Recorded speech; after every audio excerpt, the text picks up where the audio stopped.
So let's jump into real quick, man. Let's talk about the NCAA tournament. Sweet 16 is going on right now. Alabama currently is up 14-ish. I might be a little bit behind. Now it's 13 on BYU. Um, Halfway, about midway through the second half, and Florida, shout out to Loso. Florida's engaged into, well, they opened up a little bit of a lead on Maryland. I see 8 points, 8 point lead by 16 minutes left.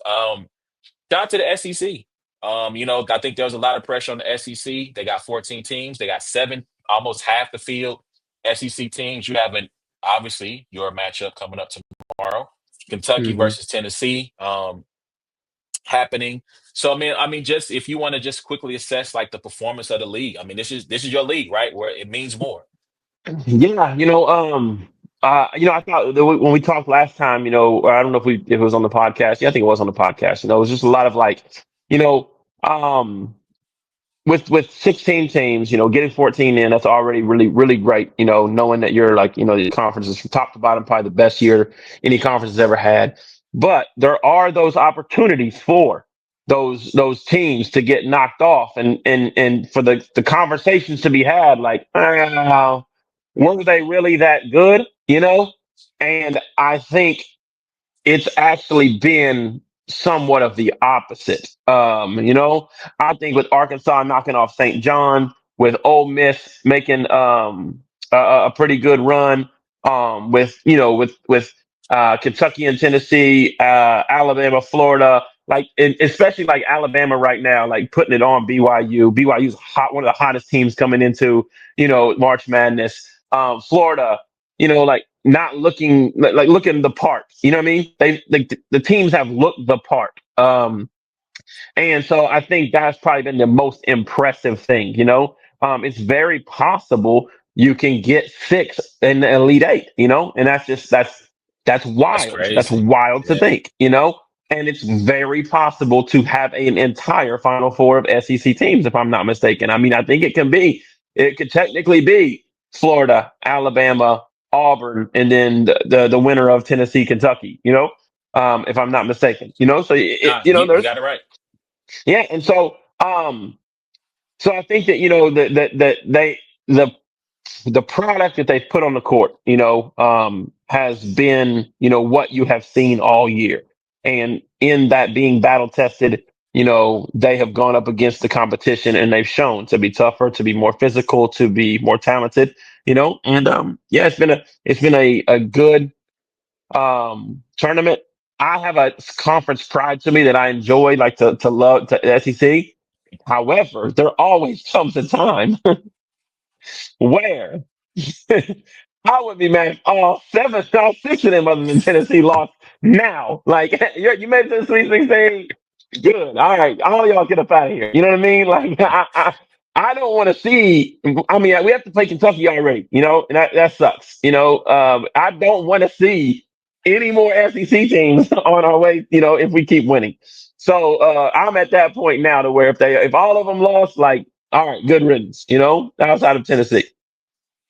Yeah, man. So, I mean, yeah, shout out to the SEC, man. Like, there was a lot on the line in terms of reputation. And when the committee makes these decisions, like, seeing high seed teams win validates their decision making. When you put, like in the past, when you put all these Big Ten teams in, eight, nine, 10 of them. And when you get to the Sweet 16, there's only two.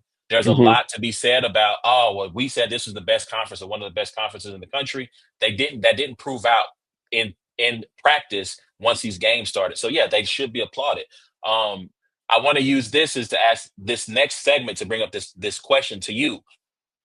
So, there's been a lot that's been made about there are only Power Four conference teams left, right? Seven from the Yes. ACC, up seven from the SEC, four from the Big Ten and Big 12, and then Duke representing the ACC. To me, that makes me sad because um, it represents conference expansion and the greed of it all. I think Loso asked me that question of why I made a statement about that. I think Monday, and I said, well, if you look at Houston, Arizona, who else? Who else did I mention? BYU, Hmm. right? Like these schools 5 years ago were not in their current conferences. They were Yeah, yeah. elsewhere.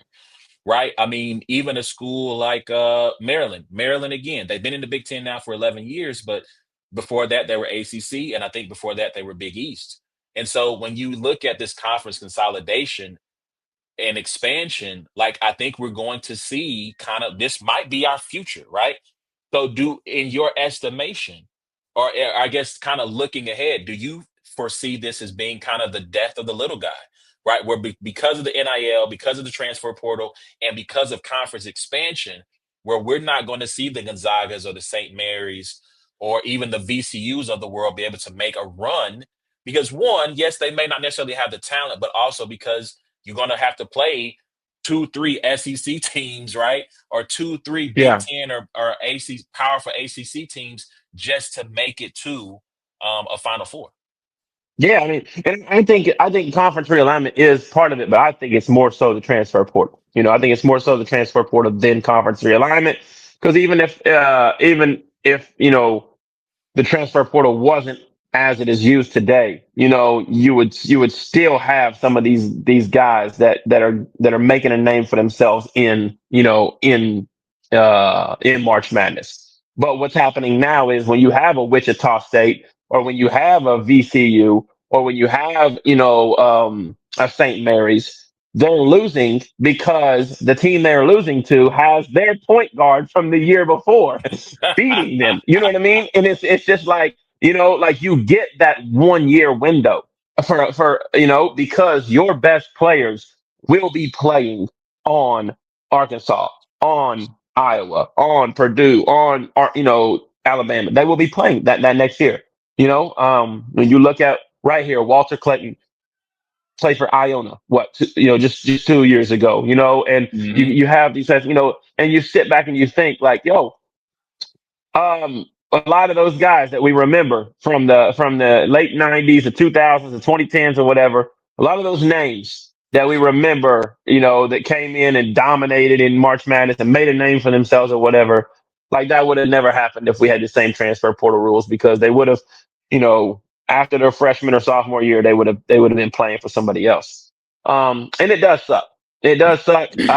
However, um, we talked about this before, the George Masons and the Florida Atlantics and some of these other teams getting to that Final Four or getting to that national championship. Yeah, is it good for basketball? Is it good? Like I think we want to see Auburn and Duke or Florida and Duke or Tennessee and Houston. I think we want to see the biggest, baddest, and best guys playing against each other in these Elite Eights and Final Fours. Those Cinderella stories to me are cool, but once you get down to that Final Four, like I think what we all want was we want four amazing fan bases with high caliber guys playing against each other for a national title. Yeah, so I want to share my screen real quick, and I want you to see this. I don't know if you seen this floating around, where you try to I saw this, but I didn't guess. know what it was. I didn't know what it was. So these are the 16 teams that are left, and Okay. you have to try to put together based on their starting five, what team is which, right? Okay. So So hold I on. don't So we oh, starting five. starting five for all Sweet 16 teams, right? So obviously this is Duke, What is right? the okay, so that one's Duke because that's obviously but one guy for Duke played with what's that, Coastal Carolina? No, that's Tulane, Tulane. Tulane, Okay. Tulane. Yes. Okay. Let me And so then that one's see. the next one is Arkansas, right? I'm gonna go No, full no, it's screen not so hopefully you can Arkansas. see it.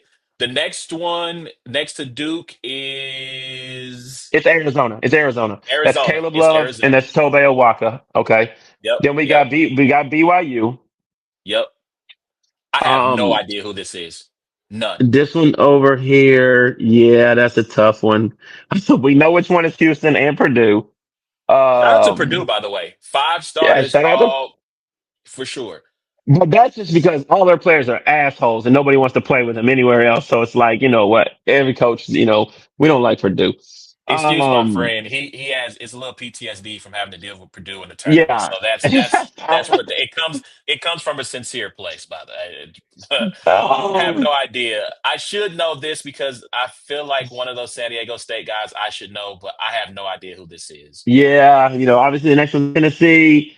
So you got North Florida. You got who played at Virginia that star? Oh, Igor Milicic. Like he played at Virginia. I didn't know that. I Art didn't. Parra was Ohio State. Okay. I don't know who, So, but yeah, that's Tennessee. So the one above it is Arkansas. So that's Jonas Adu. Um, oh, right here. So Mizzou. So that's Arkansas. yeah, Okay, yeah, because one of those is it DJ Wagner? yep. And then Jonas That's Adu Jonell is the. Davis. Jonell Davis. Yep, yep, yep. I thought John L. Davis was LSU, but I guess he started at No, Florida FAU. Atlantic. FAU. Yes, he was on the team that made the Final Four. Okay, got you. This is Tech because they got obviously you can see the one Tech there, but they got a kid, Walton, who was at Yep, Tech. So this has got to be Maryland. This one yep. is That's this is Tennessee. definitely This Florida. that's Florida. Florida. Yep, yep. Because Iona and FAU is Elijah Martin. So Michigan obviously State. now that I can tell that they're paired with the actual who's playing who. Ah, okay, okay. So then this is Ole So Miss. yep. So Ole Miss and then Auburn and Michigan. Michigan. Okay. So So it's the one impressive that to we know that couldn't.